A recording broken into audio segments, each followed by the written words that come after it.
મેં કશું આલ્યું નથી. હજુ તો હું અસલ મારા રંગમાં આવી નથી. મારો પાંચમો સ્વરૂપ આવ્યો નથી. હું મેલડી છું.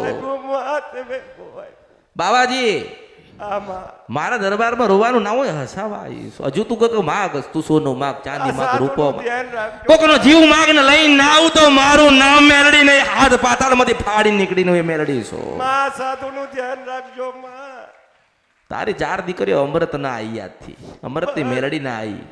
એક વખત ભગવાન આવશે તને મળવા ગુરુવારના દિવસે. તું એની સેવા કરી લેજે. શિવલિંગની, શંકર ભગવાનની, મહાદેવની તો સેવા તમે કરી ને. હનુમાનજીની સેવા કરી, ભૈરવજીની સેવા કરી, પાર્વતીની સેવા કરી. 3 વાગે જાગીને પૂજા કરું છું. મેં તમને શું કીધું કે એક જ વખત ભગવાન આવે અને તમારી જોડે બેહન, તમારી પાસે આનંદ કરે, તમારી જોડે વાત કરે.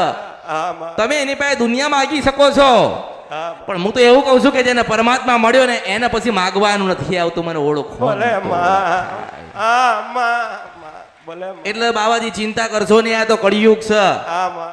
કેવા વાળા માણસ 1000 વાત કરે. મારો ધર્મ હતો એવું નથી કે મેં હારું લગાડવા તને હાલ્યા છે. બાબાજી ધારું તો 1 કરોડ તને હાલીને મોકલું. એ ભગવતી બોલું છો. મેલડી છું આ કળિયુગમાં.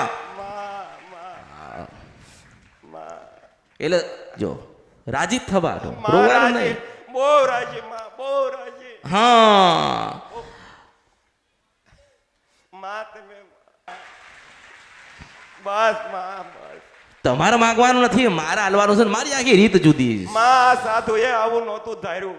હું આ લોકોને એ કહું છું કે પેલા રાણી રાજ કરી ગઈ ને એમ રાજ કરાવવા આવી છું. તમને કરતા આવડે ને તમે કરજો. હું શું સફળ નથી કંદ્રપ્યા મેરડી છો.